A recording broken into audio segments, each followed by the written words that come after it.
système de la santé, pour qu'il fonctionne correctement, il est important qu'il y ait une norme ou une condition qui doit être respectée pour que le service marche correctement. L'item le plus important, c'est la ressource humaine. Et là, ce que nous finissons de constater, de ces années en année, le nombre de patients peut augmenter drastiquement. Et la ressource humaine est encore plus importante. Et dans son absence, définitivement, nous pouvons subir des conséquences qui nous capables de dire imprévisibles, pour ne pas dire irréparables. Et quand nous regardons les ressources humaines, nous avons un grade d'employés qui est présent. Parmi, c'est le Healthcare Assistant. Et nous croyons qu'il est important qu'il y ait un recrutement de personnel faire régulièrement pour capable donner un service de qualité.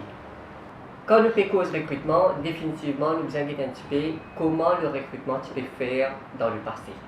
Quand le PSC tu peux faire soit de recrutement, nous pas aucun problème. À chaque fois qu'il y a un demande, le PSC fait le travail, il fait une procédure comme ça. À partir de l'année 2000, ce que nous avons remarqué, le PSC délègue le pouvoir au ministère de la Santé où il commence le recrutement de Healthcare Assistant. Jusqu'à 2005.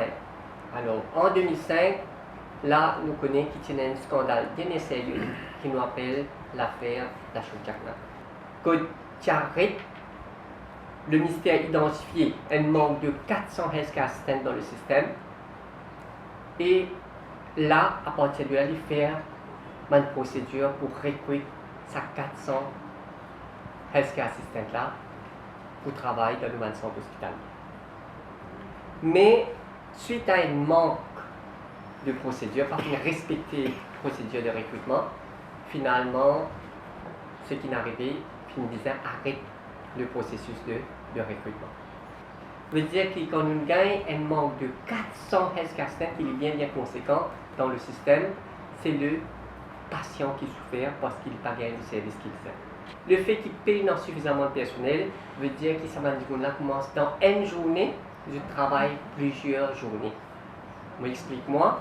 Veut dire que quand il travaille dans la salle, il a un fixe posting. Comment il termine ce travail dans la salle, shifter dans l'autre salle. Comment il finit dans la salle, il shifter dans l'autre salle. Finalement, nous sommes capables de dire pendant une journée, la personne peut travailler dans plusieurs journées. C'est plus que 10 ans après, le système peut toujours souffrir parce que le ministère fait faillir dans ce ban, dans le processus de recrutement. Nous faisons gagner une lutte secousse encore. C'était en septembre 2011. La déclaration d'un ancien PPS, d'un PPS de l'ancien régime. Lui aussi, il cause le recrutement de healthcare assistant par le ministère.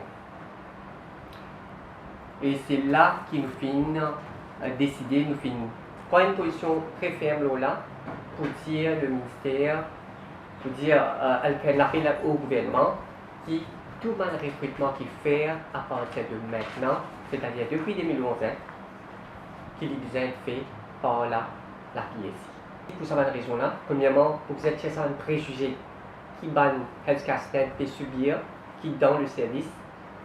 Deuxième affaire, parce que nous pouvons encore payer les conséquences de ce qui est arrivé en 2005, parce que le système même, le service peut souffrir d'une manière bien conséquente dû à un manque de personnel. Et nous sommes capables de dire depuis plus de 10 ans qu'il n'a pas fini de faire recrutement pour le healthcare assistant. Et troisièmement, pour une raison encore plus évidente, par exemple, le ministère même, le gouvernement actuel, il prône la transparence, l'équité et puis la méritocratie. Nous croyons qu'il faut un gros pas en avant si le recrutement fait par la PSI. Définitivement, il faut en ligne avec la politique du gouvernement à travers ce ministère qui fait rétablir, c'est-à-dire le ministère de la bonne gouvernance. Il fait une critique de la façon dont le recrutement est fait pour le ministère de la Santé pour les docteurs qui fait compte de service. Quand on a une délégation de pouvoir, nous n'avons aucune transparence, nous n'avons aucune idée, nous avons critères qui servent pour ce recrutement-là. C'est la raison de manque de transparence qui donne une perception qui est non certains enfants protégés ou ministres qui viennent rendre service. Donc, et non un manque de transparence et le ministre vient dire que l'IP n'a rien à faire avec ce recrutement-là, mais c'est nous mettre le ministre au défi parce que quand ce recrutement-là, quand l'interview finit faire, le ministre gagne accès avec la liste tout sélectée. Il n'est pas capable de dénoncer lui-même, il n'est pas capable de deny qu'il n'est pas connaît qui sont là qui viennent recruter dans le service.